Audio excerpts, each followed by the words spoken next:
What if the most overpowered weapon in the entire game was a twig? Not a legendary sword. Not a divine artifact forged by the gods. A twig. A literal piece of trash that beginners throw away without a second thought. This is the story of Ju, a broke, betrayed, and completely broke again college student who accidentally stumbled upon the most broken ability in the history of virtual reality gaming. And once he had it, he didn't just conquer the game, he destroyed the planet. Twice. Buckle up. This recap is going to be wild. Part 1. The betrayal that started it all. Our story kicks off inside Chronolife, the world's most popular virtual reality, MMORPG. And like every great underdog story, it begins with our hero hitting absolute rock bottom. In Chronolife, newbies have it rough. Veterans prey on them. Experienced players ignore them. And nobody wants to carry a weak beginner in their party. Ju knew this all too well. Broke, underleveled, and struggling to find a group, he was basically invisible in the game world. Then she appeared. A girl. Charming, kind, and apparently alone. Approached him with a smile. She said she was also without a party, and that he seemed like the perfect person to team up with. She even complimented his gear, telling him he looked like a real knight. And just like that, one sentence was all it took. Ju's imagination went into overdrive. First date, first kiss, marriage, a house, kids, a golden retriever probably. But reality had other plans. The moment they reached a quiet spot far from the city, the girl touched his heart. Literally, with her magic staff. As Ju collapsed to the ground, barely clinging to life, he managed to ask why she'd go this far just to steal his items. Her response, cold, calculated, and absolutely devastating. She told him she didn't even want his garbage loot. She called him poor. She said he must be a beggar's kid to have such weak gear. And after completely destroying what little confidence he had left, she finished him off. His first official player kill.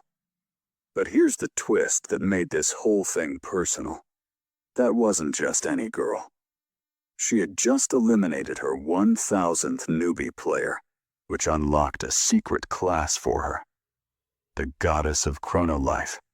Chronolife herself. She walked away laughing, off to complete some divine mission, while Ju was left to respawn in the nearest city, stripped of half his experience and power. He had nothing, literally nothing. Part 2. The stick that changed everything. Here's where things get interesting. Fueled by rage and humiliation, Ju decided to risk it all and try upgrading his starter equipment. He swung his hammer at his sword. Fail. He tried his glove. Fail. He went again and again until one by one, every single item he owned crumbled into dust. He had officially lost everything. And then, a twig fell in front of him. A starter twig.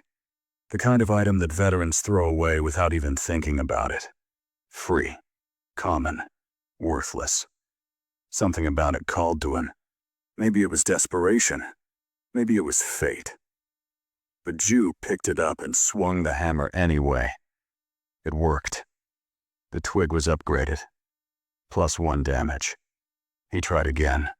It worked again. So he kept going, fueled by a combination of bitterness, confusion, and sheer stubbornness. His arm ached. His stamina was nearly gone. But he didn't stop until he landed the final hammer strike. And the stick hit +99. The maximum upgrade level. On a literal twig. Ju stared at the glowing item in disbelief, and then, in a moment of pure accidental genius, he dropped it. The second the twig hit the ground, the game counted it as an attack. What followed was not a normal in-game event. It was a planetary-scale explosion. an attack so devastating that it nearly split the world in two. When the notifications finally cleared, Ju had set a new in-game record: 850,617 players eliminated in a single strike, with the most broken weapon in all of Chronolife sitting in his hands, and exactly 5 durability charges left. Ju made a decision.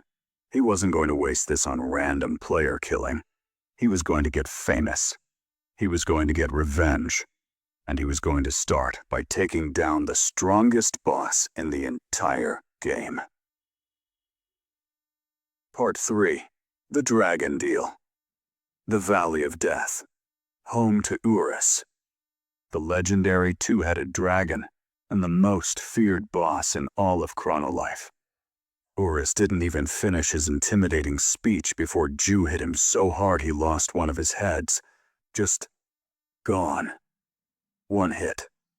The dragon, now significantly less confident, decided that a conversation was probably the better move here. He pitched Ju a deal. Ego-class weapons. When a powerful soul fuses with a weapon, it becomes limitless in both power and durability. No more countdown. No more worrying about the stick breaking. The catch? Urus would have to live inside the twig as a soul. Ju didn't even think about it. Deal. Urus fused with the stick, and just like that, Ju's little twig went from 5 charges left to infinite power. Somewhere in the game's lore, that probably should have been impossible. But here we are. Of course, the rest of the world wasn't exactly thrilled. Word had spread fast about the player who obliterated over 850,000 people in a single moment. Every major guild in the game mobilized. Wanted posters bearing Ju's face were plastered across every kingdom. $1 billion gold bounty, $1 billion in real currency, was placed on his head. And the 5 most powerful guilds in Chronolife formed the World Union Alliance, a military coalition with one mission: hunt down Ju. Meanwhile, Urus emerged from the stick in a tiny, adorable chibi form that only Ju could see. He was ecstatic about the bounty. Ju, on the other hand, had already moved on to his next idea. He was going to hide his power. Go full underdog mode. The classic loser hiding strength arc. Part 4. 1 versus 3 million. It didn't take long for the World Union to find him. An elf named Hawkeye. Self-proclaimed Supreme Commander. Shot Ju with an arrow, pinned him, and surrounded him with the entire Alliance army. Ju pulled the arrow out of his chest and sighed. He had wanted a quiet life as a background extra, he muttered. But these idiots forced his hand. What followed is now known in the Chronolife universe simply as Judgment Day. Ju swung his twig. The capital vanished. Tens of thousands of soldiers poured out of summoning portals. 3 million combatants in total. The best rankers from every corner of the world. All of them there for one man. Ju sighed again. Then he cut through them like they were made of paper. Row after row after row of the world's elite warriors. Gone. Even a massive ancient spell launched by the guild's top mage. Annihilated mid-flight with a single upward swing. Ju even paused to name his techniques because he felt they deserved cool names. 3 million versus 1. And it wasn't even close. When it was over, Hawkeye was kneeling on the ground in shock. Ju walked up to him, explained that he didn't kill him on purpose since Hawkeye had been the one who shot the arrow, and then smacked him in the face with the stick. But then, through the smoke and ruins, a familiar figure appeared. Standing in the middle of a field, covered in 3 million defeated players, was the goddess. the girl who had betrayed him at the very beginning. She smiled. "It's been a long time, Mr. Ho." Part 5. The Goddess, the Planet, and God himself. Ju was furious. The memory of what she'd said about his parents still burned. He launched everything he had at her. Explosive attack after explosive attack, each one capable of cracking the earth itself. And she just stood there, smiling. Every attack, every combo, every technique he'd used to wipe out 3 million players, all completely ineffective against her. She explained it simply. She was a goddess. He would never be able to take her life. But Ju isn't the type to take impossible for an answer. He told her he was going to destroy the planet. She laughed. He wasn't serious, was he? If the planet exploded, he'd die too. It would be pointless.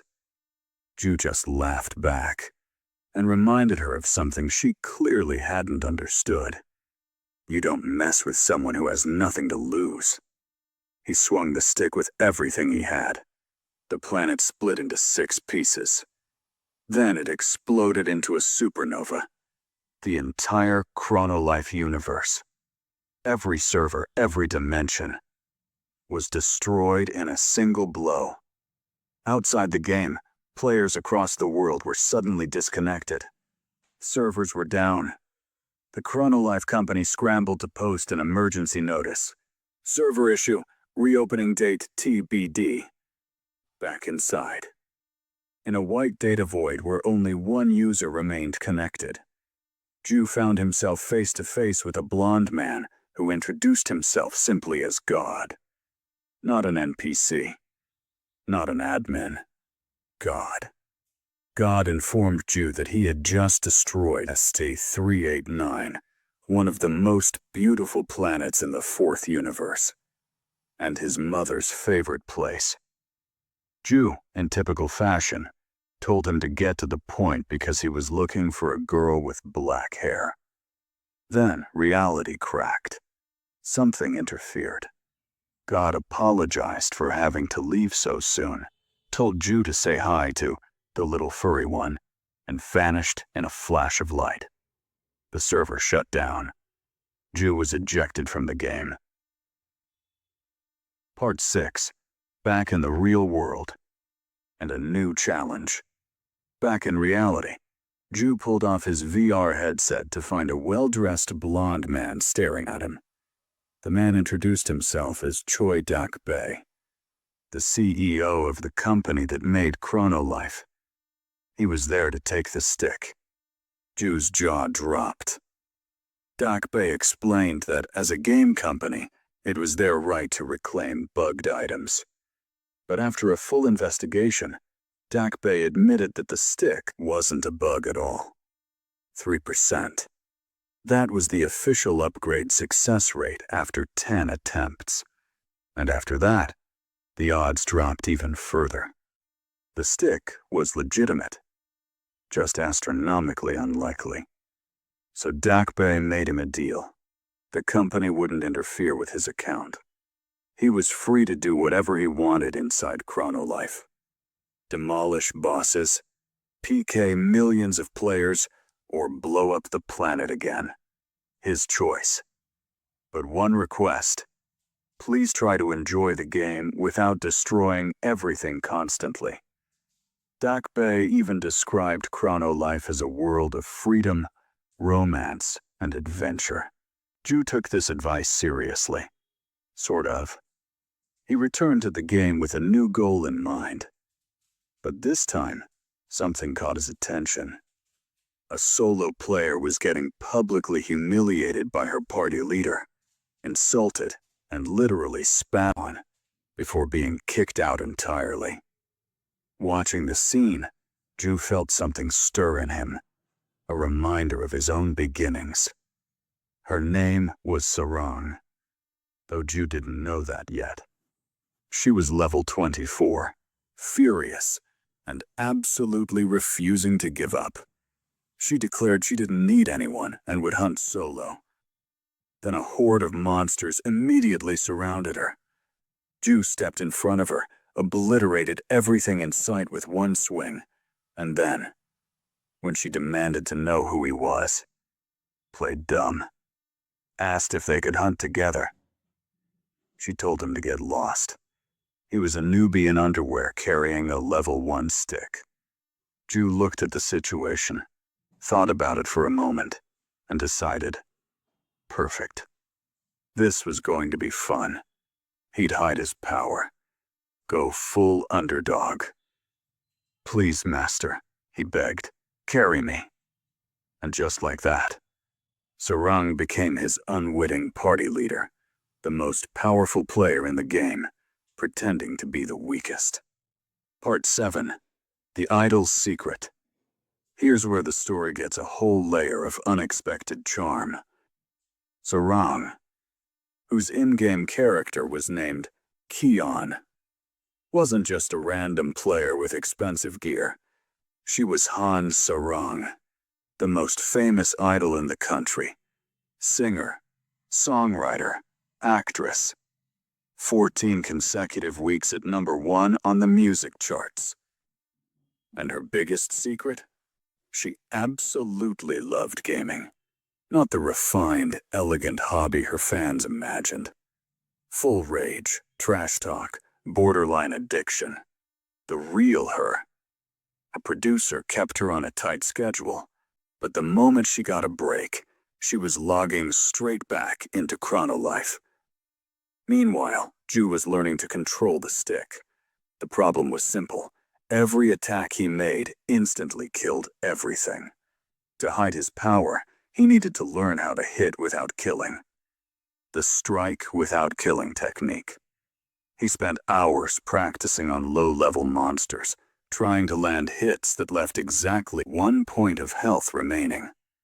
And then, trouble arrived in the form of the Halasan Guild, a group of wealthy pay-to-win veterans who had been hunting Sarang for months, obsessing over her 10 million gold battle gauntlets. They sent assassins, thieves, and eventually their 4 so-called heavenly kings. Ju visited their headquarters alone. He walked in, picked his nose, mocked their grandiose titles, and then dismantled their entire operation with a handful of casual stick swings. But the real twist came after. Because waiting outside that same destroyed headquarters was the goddess of chronolife, Luna. She stepped on Sarang's dropped scarf with a cold smile and slaughtered what was left of the Halasan Guild herself. She was back, and she had new tricks. Part 8. Level 999, Secret Class, and 15,000 stat points. Ju never changed his class from the starter novice. It was an oversight. He just forgot. And it turned out to be the greatest accident of his gaming life. After accumulating experience from 850,000 dead players, the strongest dungeon in the game, Urus, the World Union army of 3 million, and an entire exploded planet, the system quietly informed him that he had reached level 999, the master level, a feat that professional gamers said could take decades to achieve, even with coordinated teams playing around the clock. Ju had done it as a level 7 novice who forgot to change his class. The game teleported him to a transcendental space, where the god of classes appeared to grant him his class upgrade. The result?